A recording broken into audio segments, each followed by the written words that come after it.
Hello मेरे प्यारे बच्चों, हम यहाँ पर कैपेसिटर की बात कर रहे हैं। क्लास 12th फिजिक्स का हमारा सेकंड चैप्टर का टॉपिक है कैपेसिटर। और कैपेसिटर में हम यहाँ पर एससी वर्मा के सॉल्यूशंस देख रहे हैं, है ना।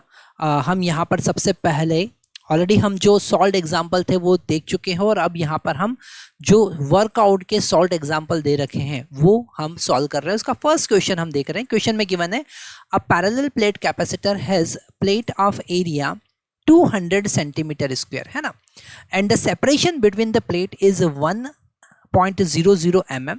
What the potential difference will develop if the charge of 1.00 nano coulomb, that is 1.00 into 10 raised to power minus 9 coulomb, given to the capacitor. Okay, तो यहाँ पर हमने चार्ज कैपेसिटर को चार्ज दिया है और यहाँ पर चार्ज का वैल्यू कांस्टेंट रहेगा। यहाँ पर हम Q is equal to CV का कॉन्सेप्ट यूज करेंगे, क्योंकि कैपेसिटर में चार्ज जो स्टोर होता है वो पोटेंशियल के डायरेक्टली प्रोपोर्शनल होता है और यहाँ पर कैपेसिटेंस कांस्टेंट आता है। तो यहाँ पर अगर हम V की बात करें तो वो होगा Q डिवाइडेड बाई C, है ना। अब यहाँ C का वैल्यू डायरेक्टली गिवन नहीं है और ये पैरेलल प्लेट कैपेसिटर है, तो C इज इक्वल टू हम लिख सकते हैं epsilon naught A divided by D।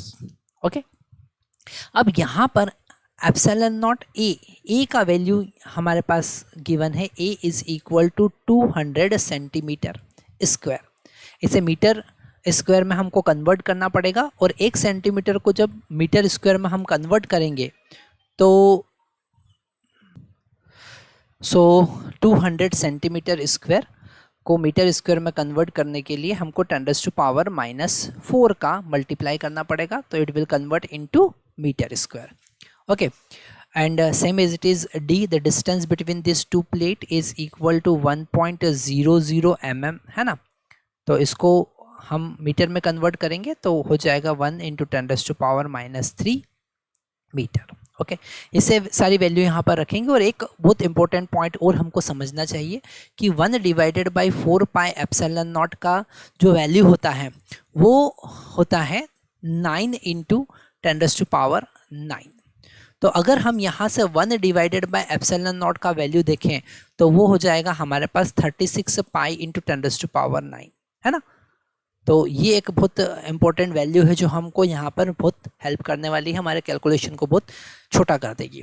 तो यहाँ पर C का वैल्यू हम फाइंड करेंगे। अभी एप्सिलॉन नॉट का वैल्यू हम पुट नहीं करते, एज इट इज़ लिखते हैं।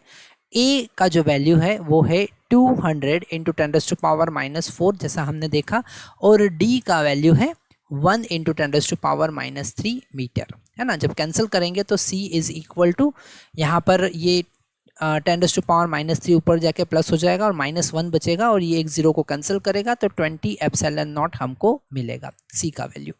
अगर हम V का वैल्यू कैलकुलेट करें तो Q is equal to 1 into 10 raised to power -9 coulomb, है ना, और डिवाइडेड बाई C, तो C का वैल्यू हो जाएगा 20 एप्सिलॉन नॉट। और यहाँ पर 1 डिवाइडेड बाई एप्सिलॉन नॉट का वैल्यू अब हम पुट कर देंगे, तो 1 डिवाइडेड बाई 20 हो जाएगा हमारे पास 36 pi into 10 raised to power -9, और already 10 raised to power -9 present था तो ये कैंसिल हो जाएगा यहाँ पर, है ना। और V का वैल्यू हमको मिला ये 18/10 मतलब 1.8 पाई हम लिख सकते हैं, और आप चाहे तो यहाँ पर पाई का वैल्यू पुट कर सकते हैं। तो V का वैल्यू हमको मिला पोटेंशियल। अब हम यहाँ पर सेकंड पार्ट इसका सॉल्व करेंगे, जिसके लिए हम कलर चेंज कर लेते हैं। ये हमने फर्स्ट पार्ट यहाँ पर सॉल्व किया है, अब सेकंड पार्ट हम यहाँ पर सॉल्व कर रहे हैं। तो सेकंड पार्ट में क्या गिवन है, if the plate separation now increase by 2 mm, पहले कितना था 1 mm, अब हमने सेपरेशन को डबल कर दिया है ना। What will be the new capacitance, तो इसे डायरेक्टली हम सॉल्व कर सकते हैं। अगर C का वैल्यू हमने D का वैल्यू हमने 2 टाइम्स कर दिया है तो C का वैल्यू हाफ हो जाएगा, मतलब जो नया कैपेसिटेंस C डैश मिलेगा वो C/2 हमको मिलेगा, है ना। तो अगर हमने C को हाफ कर दिया तो V क्या हो जाएगा, डबल हो जाएगा, मतलब जो V हमको मिला है उसका डबल हम वैल्यू लिख देंगे।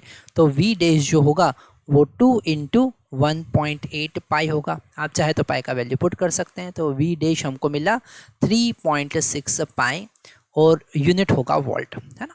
तो आप लॉजिक की हेल्प से भी ये क्वेश्चन सॉल्व कर सकते हैं, है ना। अभी हमने यहाँ पर सॉल्व किया वर्कआउट एग्जाम्पल का फर्स्ट क्वेश्चन।